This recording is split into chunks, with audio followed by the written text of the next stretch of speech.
Bonjour à tous et à toutes. Mon nom est Jackie Fearman. Je vous souhaite la bienvenue à notre étude. Ce matin, on va finir le livre de la Genèse par rapport à l'histoire de la rédemption dans la Bible et on va entamer le livre de l'Exode. J'espère que vous aimez écouter ces vidéos sur cette série qui nous ouvre les Écritures sur toutes les éléments de la rédemption qui commence aussitôt que l'histoire de l'humanité commence. Dieu veut rapprocher l'homme de lui-même. Donc, ça commence tout de suite au Jardin d'Éden. Et là, on finit le livre de la Genèse. On va regarder en détail la prophétie que Jacob a prononcée sur ses fils, mais on va regarder uniquement la prophétie sur son fils Judas, qui va être le fils par qui la lignée messianique va continuer. Ruben ayant péché avec quelqu'un, et puis Simeon et Lévi qui avaient versé du sang, ça s'est tombé sur le quatrième garçon, Judas, qui veut dire louange, comme on va voir plus tard. Il ne pouvait pas attendre jusqu'au 11e fils, Joseph, pour passer la lignée. Donc, ça aurait été trop loin. Donc, c'est Judas. Et c'est très bien écrit, cette prophétie. Je vous invite d'ouvrir d'ailleurs vos Bibles à Genèse 49. On va passer toute la première partie là-dedans.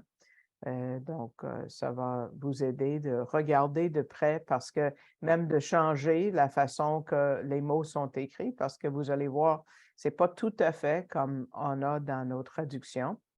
Et on va voir que tout ce qui est relié dans cette prophétie, ça peut pas juste l'histoire humaine. On va voir que ça va parler du Messie. Et puis, c'est une des prophéties les plus puissantes dans toute la Bible. Donc, il faut passer beaucoup de temps là-dessus. Et les rabbins, et même les vieux rabbins, les rabbins d'aujourd'hui, et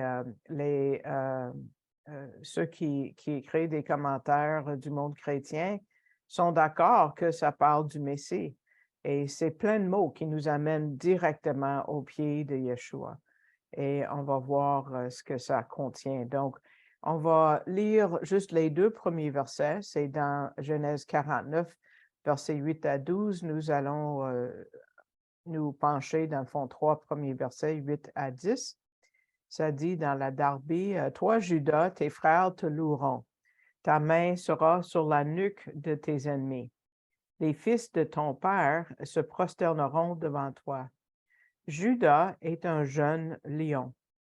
Tu es monté auprès de la proie, mon fils.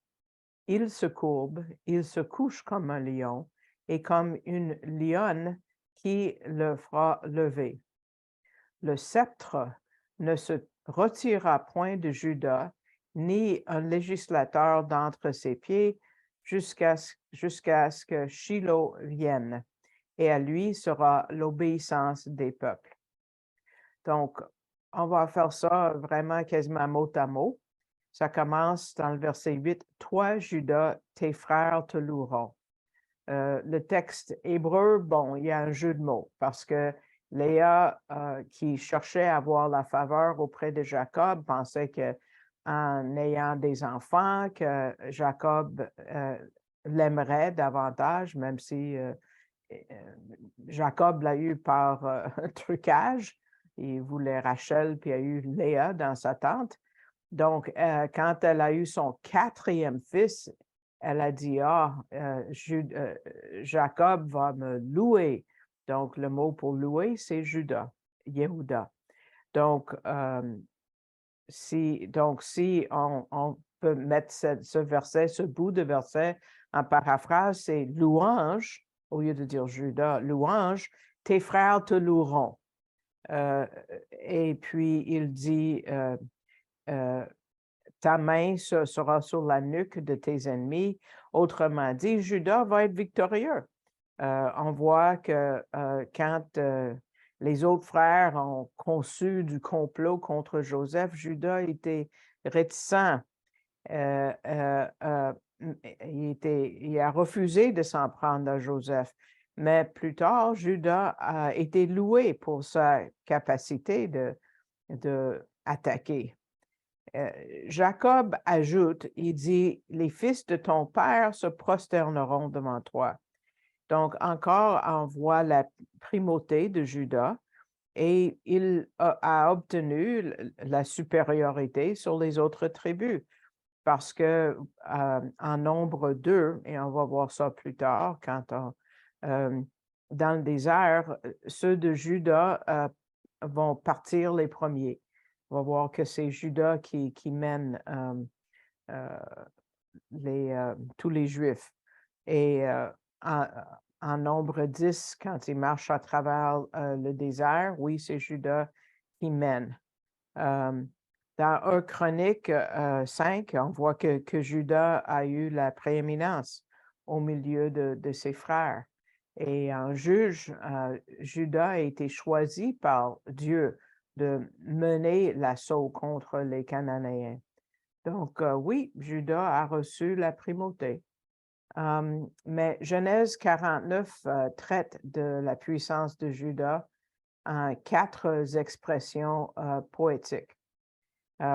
Premièrement, ça parle de lion. Donc, on se pencher sur cette idée-là. Juda est un jeune lion. Et un jeune lion, on pense à sa vigueur, sa noblesse. Oui, le Messie a toujours été le roi des rois, mais il a été de bonne volonté de donner sa vie pour nous. Deuxièmement, on voit un lion adulte. Quand ça dit « tu es monté d'auprès de la proie, mon fils », ce qui signifie qu'il a vécu en tuant et en consommant sa proie. Troisièmement, ça dit « il se courbe, il se couche comme un lion ». Donc là, on voit un lion en pleine maturité. Et quatrièmement, ça dit « et comme une lionne qui le fera lever ». Donc, Juda est décrit comme un lion et il est le lion de la tribu de Juda. On se rappelle quand Balaam a vu toutes les tribus d'Israël dans le désert, il a utilisé une illustration en parlant d'un lion. Jean l'apôtre nous a dit que Jésus est le lion de Juda comme à sa deuxième venue. Quand Jean, c'est écrit dans l'Apocalypse, « Voici le lion qui est de la tribu de Juda, la racine de David » en Apocalypse 5.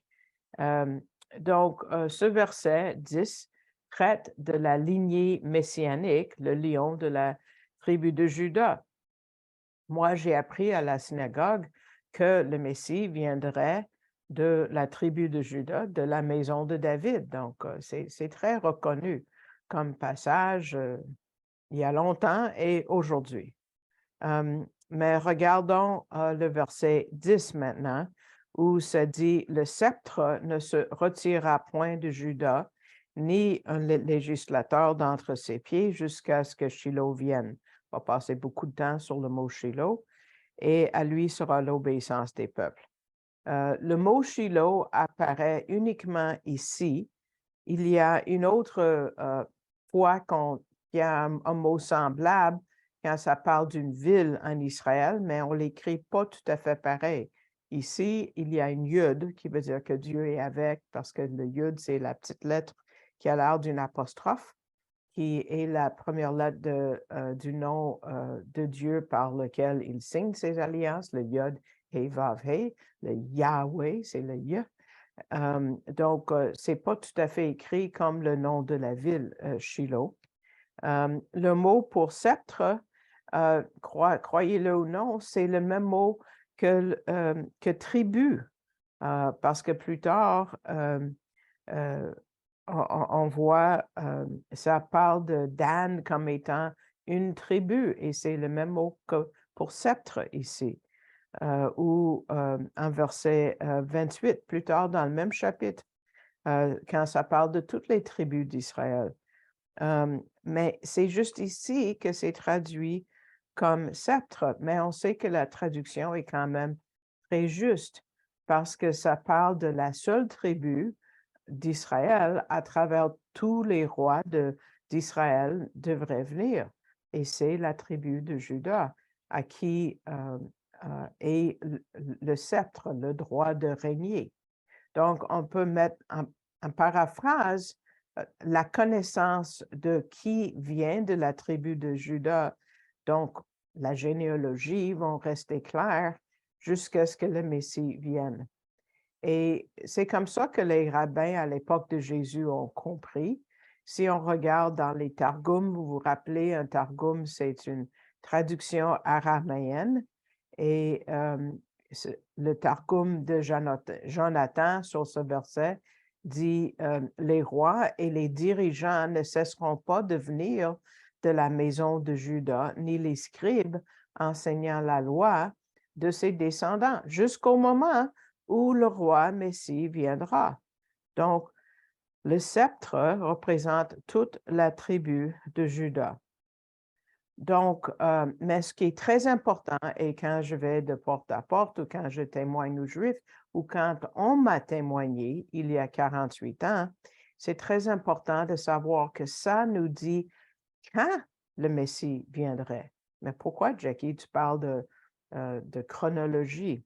C'est parce que est-ce qu'il est futur, comme les Juifs croient aujourd'hui, ou il y en a qui disent, ah, il naît à chaque époque quelqu'un qui pourrait être le Messie. Il y a des Juifs qui disent ça. Dans chaque génération, il y a un Messie, mais les conditions ne sont pas correctes ou n'ont pas été correctes jusqu'à maintenant. Non, parce que le verset nous dit qu'il devait déjà venir. Si vous voulez savoir quand le Messie est venu, quand est-ce que la connaissance de savoir la généalogie de Juda a disparu? Parce que si vous me demandez de quelle tribu je viens, je vais vous dire que je ne sais pas, parce que ça a été perdu. Pourquoi? Parce que cette perte d'information est venue après la destruction du temple, dans l'année 70 après Jésus-Christ. Parce qu'après, à part les Lévites qui ont vraiment gardé leur identité précieusement pour le temple à venir, d'ailleurs, personne sait qui vient de la tribu de Juda. Si quelqu'un vous dit qu'il est de la tribu de Juda, il ment, parce qu'il ne peut pas le prouver, il n'y a aucune façon, parce que tous les records ont été perdus. Et même les records généalogiques de la tribu de Juda ont été perdus avant 70. Comment ça? Parce que Hérode le Grand, il s'est converti au judaïsme, il n'était pas juif. Il a fait semblant d'être de la tribu de Juda, mais il ne pouvait pas le prouver. Donc, selon un historien du 1er siècle, qui s'appelait Julius Africanus, il a détruit tous les records généalogiques de Juda pour réclamer d'être un descendant de Juda. Et ceux qui étaient du secte des Hérodiens ont cru qu'il venait de Juda et ont même fait des sacrifices en honneur de Hérode à sa fête. Mais nous savons qu'il était édomite, donc de Ésaü. C'est comme Ésaü essayait une fois de nouveau de regagner son droit d'aînesse qu'il avait perdu. Et M. Gabizon dit dans cette étude, je crois que ses descendants essaient encore de le faire. Mais il y a un record que Hérode ne pouvait pas détruire. Et il y a un record qui est clair, c'est dans la Bible. C'est dans la généalogie de Matthieu et de Luc, même si celle de Yeshua est uniquement de Luc, quand même son père terrestre, qui était son gardien terrestre, et sa généalogie est en Matthieu. Donc, c'est clair, tout le monde peut voir qui vient, même avant de venir à la foi. Je voulais trouver l'erreur dans tout ça et j'ai passé à travers toute ma Bible, l'Ancien Testament évidemment, pour trouver qu'il y avait une erreur dans la généalogie, puis il n'y avait aucune, évidemment, même s'il y avait certaines générations qui ont été sautées pour que ça arrive à 7 et à 7, pour faire 14 comme le nom de David et qui vaut à 14. Mais n'importe qui peut chercher dans ces généalogies de Luc et trouver leur chemin à Shem et jusqu'à Adam, donc de Adam à Jésus. Donc, et le Dr. Fruchtenbaum ajoute ici que dans le verset 10, on a des affirmations dans un style poétique.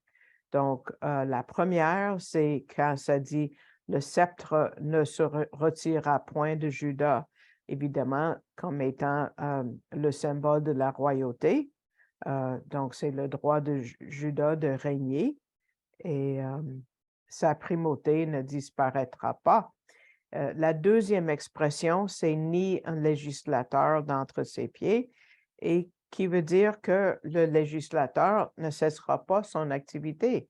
Le Messie aura le prérogative de l'administration théocratique un jour, évidemment, dans le royaume messianique, mais le droit de Juda à régner ne disparaîtrait jamais.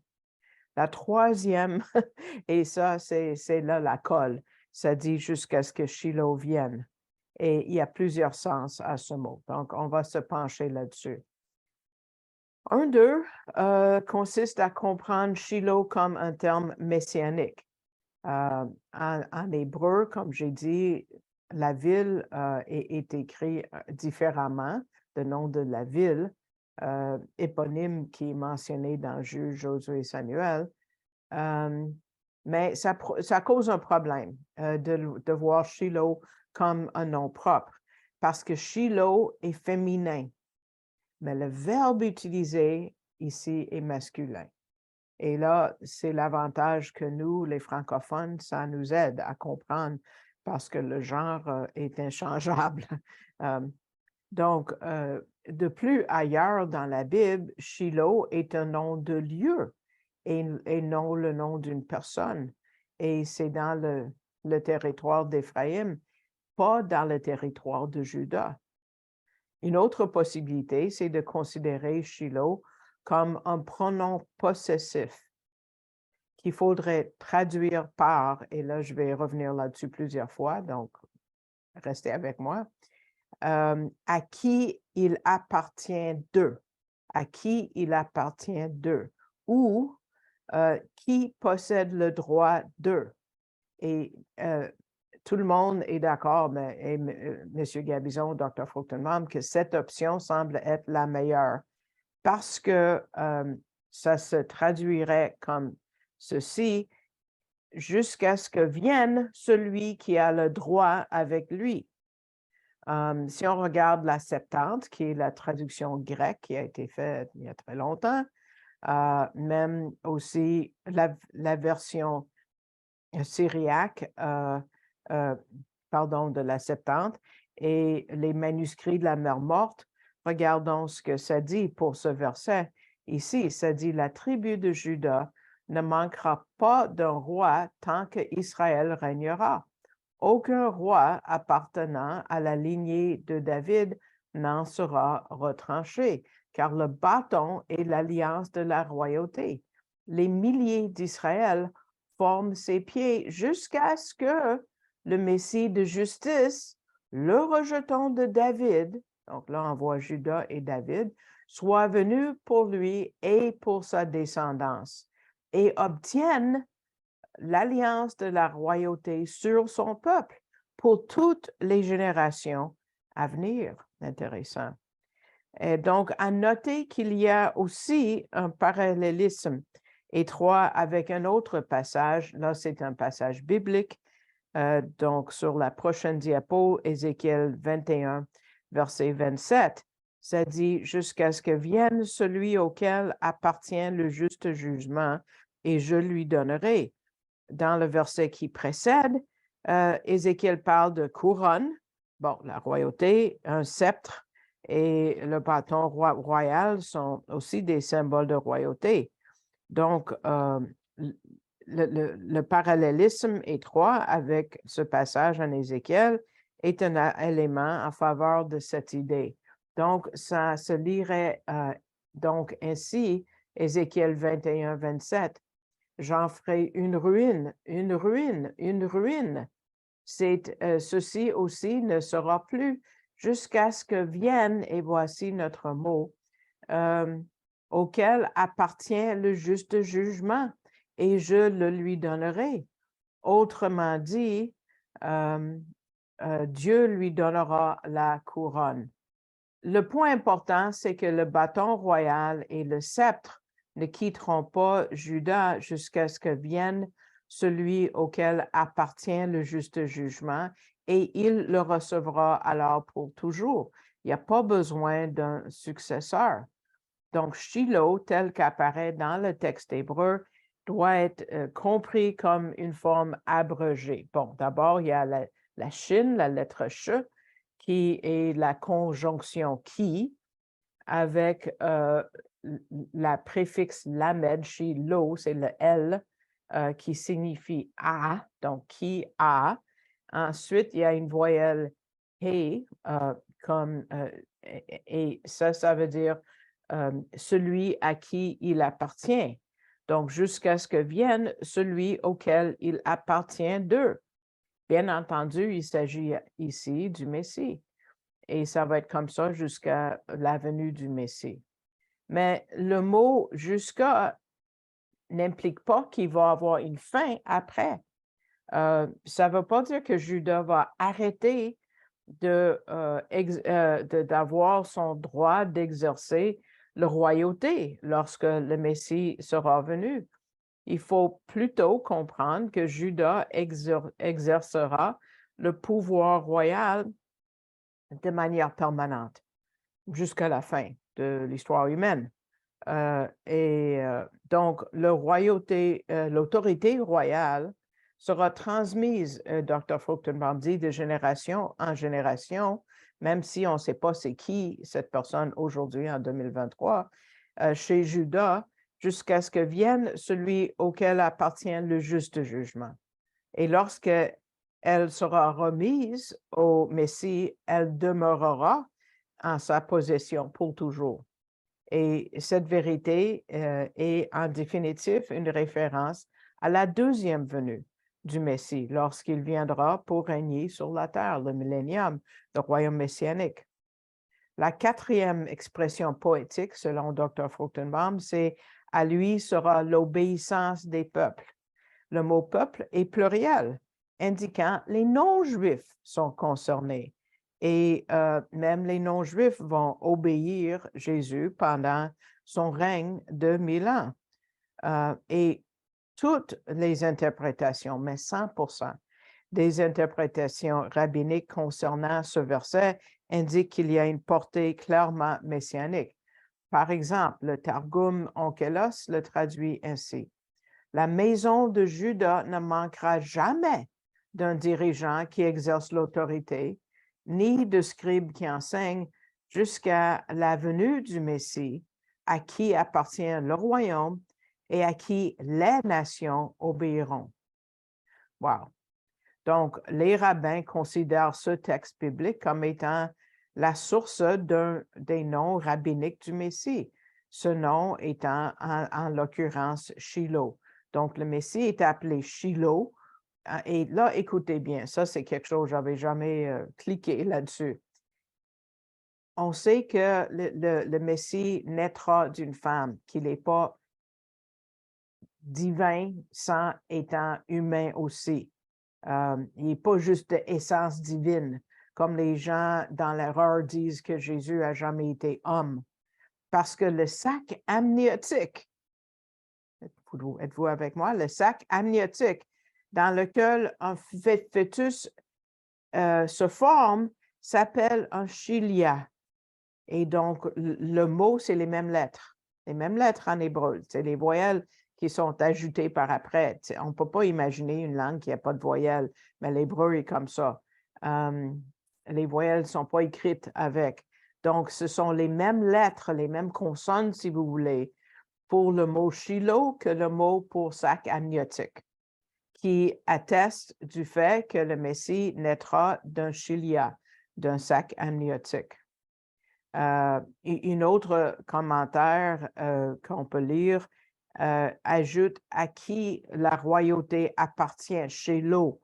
Donc, il est évident que selon ce point de vue rabbinique, ça réfère au Messie. Donc, pour résumer, je mettrai ça à l'écran. Peut-être moi, je l'ai changé dans ma Bible, moi. Donc, si vous voulez regarder la façon littérale d'écrire le verset 10, ça dit le sceptre ne se retirera point de Juda, ni un législateur d'entre ses pieds, jusqu'à ce que vienne celui qui a le droit avec lui. Et à lui sera l'obéissance des peuples. Donc, on va laisser ça à l'écran pour vous un instant, pour vous laisser le temps d'écrire ou écrire ça à côté dans vos Bibles. J'espère que vous avez bel et bien ouvert vos Bibles parce que ça, c'est un moment où ça vaut vraiment la peine. Donc, voilà le verset 10 écrit avec une traduction littérale. Maintenant, regardons le verset 11. Donc, on a passé beaucoup de temps sur le verset 10. Regardez verset 11. Ça dit, « Il attache à la vigne son anon. » Vous devez voir un problème tout de suite avec ça. « Et au cep excellent, le petit de son ânesse. Il lave dans le vin son vêtement et dans le sang des raisins son manteau. » Donc, partie par partie. D'abord, on parle de la prospérité de Juda. Parce que tout d'abord, il s'attache à la vigne son anon. Mais s'il n'est pas conseillé d'attacher un anon à un plant de vigne, parce que ça va l'arracher. Mais il faut comprendre ici, le cep est tellement vigoureux et fort, comme M. Gabizon dit, évidemment, la vigne, c'est un symbole d'Israël, que nous voyons Israël comme étant fort ici. Donc, on peut attacher un anon ici. Donc, Juda attache son anon afin d'obtenir le produit d'un seul vigne. Donc, on voit l'aspect de sa force. Les rabbins comprennent ce passage comme étant messianique et ils disent que le Messie sera reconnu du fait qu'il sera monté sur un âne. Moi-même, j'ai été enseigné à la synagogue qu'à la Pâque, j'allais ouvrir la porte pendant le Seder et j'allais voir Élie qui devait amener par une corde l'âne sur lequel serait le Messie, un âne blanc. J'ai appris. Donc, chaque année, avec toute ma foi et toute mon espérance, j'allais à la porte pour voir ça. Donc, on voit que c'est encore enseigné aujourd'hui. Donc, le Messie serait reconnu du fait qu'il sera monté sur un âne. Donc, ça complète l'image pour nous concernant le Messie, parce qu'on voit un âne et son petit. Et pourquoi deux animaux? D'abord, on a déjà parlé du lion, mais avant, on parle d'un âne. Mais on voit les deux venues du Messie. La venue humble du Messie sur un âne et plus tard, sa venue puissante comme un lion. Mais il y a deux ânes ici en verset 11, un âne et son petit. Où est-ce qu'on trouve deux ânes? Mais c'est dans Matthieu 21, verset 7. Comme quand on a enseigné l'évangile de Matthieu, je l'ai mentionné. Juste avant l'entrée triomphale, comme on le dit, on le nomme, 4 jours avant la crucifixion, on lui a amené l'âne et son petit, et on a mis les vêtements devant la bête et on a mis Jésus dessus. Donc, les rabbins qui vivaient avant Jésus ont relié chapitre Genèse, chapitre 49 de la Genèse, à Zacharie 9:9. Qu'est-ce que Zacharie 9? Oh, 9, non. Oh, peut-être. Oui, ça dit réjouis-toi avec transport. Non, c'est pas 10, 12 ici. C'est une erreur dans la diapo. Ça devrait dire Zacharie 9:9, pas 12, 10. Réjouis-toi avec transport, fille de Sion. Pousse des cris de joie, fille de Jérusalem. Voici ton roi vient à toi. Il est juste et ayant le salut, humble et monté sur un âne et sur un poulain, le petit d'une ânesse. Donc, voilà, Zacharie 9:9. Oui, c'est ça, le verset vient de là. Donc, la venue de Jésus n'était pas une surprise. Ça fait partie des prophéties qu'on m'a montrées avant que je vienne à la foi. J'ai dit, wow, mais tu sais, c'est prophétisé. Combien d'autres prophéties est-ce qu'on a de besoin? Ensuite, Jacob dit qu'il lave dans le vin son vêtement. Ouh, qu'est-ce que ça veut dire? L'accent est mis en l'occurrence sur un très fort rendement et une abondance de vin. Et ça dit dans le sang des raisins son manteau. Cette expression décrit le Messie comme venant pour juger. Et si vous regardez Ésaïe 63, vous allez voir ça, versets 1 à 6, Ésaïe 63, 1 à 6, et aussi en Apocalypse, évidemment, on voit le jugement en chapitre 14. Mais le point essentiel de ce verset 49, 11, c'est que Juda va prospérer. Il y a beaucoup de vin. Et jusque ce jour, aujourd'hui même, Juda reste une terre très fertile, comme vignoble. Il y a des vins que je bois qui viennent de ce territoire-là. Et les rabbins considèrent qu'il y a une portée messianique.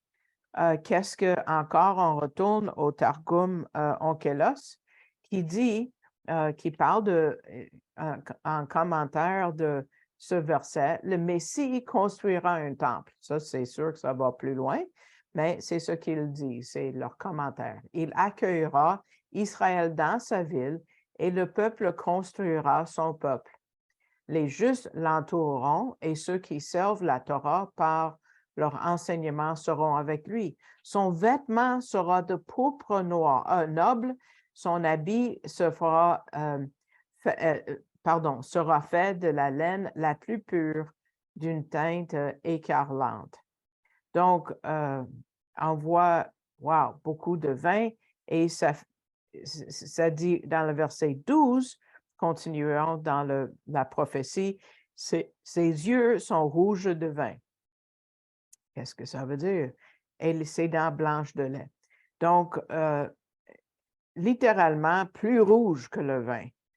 Donc, on peut imaginer l'exubérance d'avoir bu abondamment, non dans le sens d'une ébriété irrépréhensible, mais dans une abondance. C'est rare ici de voir ces mots, mais les rabbins ont compris quelque chose par rapport aux yeux du Messie.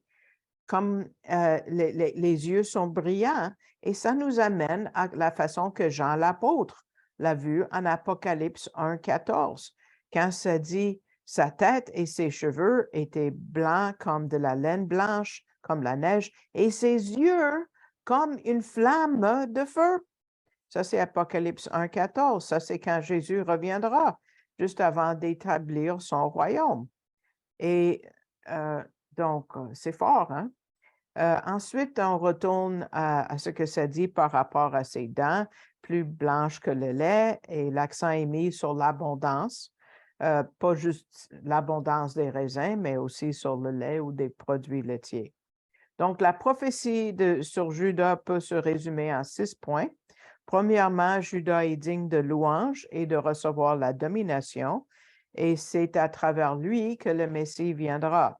Deuxièmement, il y aura la primauté sur ses frères. Troisièmement, ses frères reconnaîtront sa supériorité. Quatrièmement, il vaincra ses ennemis. Cinquièmement, il exercera l'autorité royale. Et sixièmement, la lignée de Juda administrera un royaume.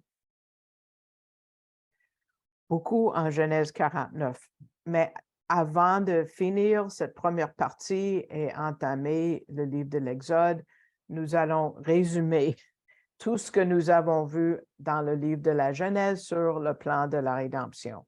Il y a beaucoup de passages qui parlent du Messie, mais voici les lignes principales que M. Gabizon nous donne.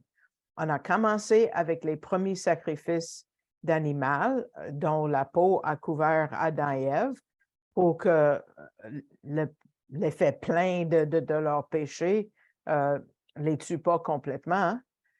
Ensuite, on a la première prophétie messianique en Genèse 3,15 qui parle de la semence de la femme et pas de l'homme, ça parle de la naissance miraculeuse du Messie qui va écraser la tête du serpent.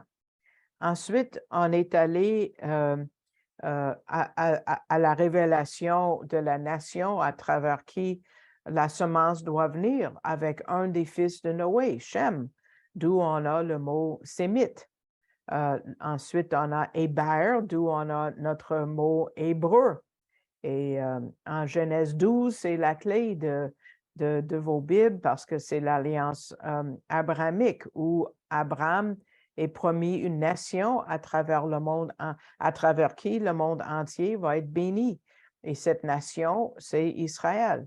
Et on avance avec la naissance miraculeuse d'Isaac, qui est un type du Messie dans les événements surtout de l'Akéda, qui est quand sur le mont Moria, en Genèse 22. Et Abraham a appelé ce lieu Jéhovah Jireh. Et Dieu pourvoira, parce que Dieu va pourvoir un agneau, mais il n'y en avait pas. Ils n'ont pas trouvé d'agneau en haut sur la montagne. Mais ça nous montrait l'agneau à venir au bon moment. Aux mêmes montagnes, le mont Moria, c'est là où Jésus est mort pour les péchés du monde entier.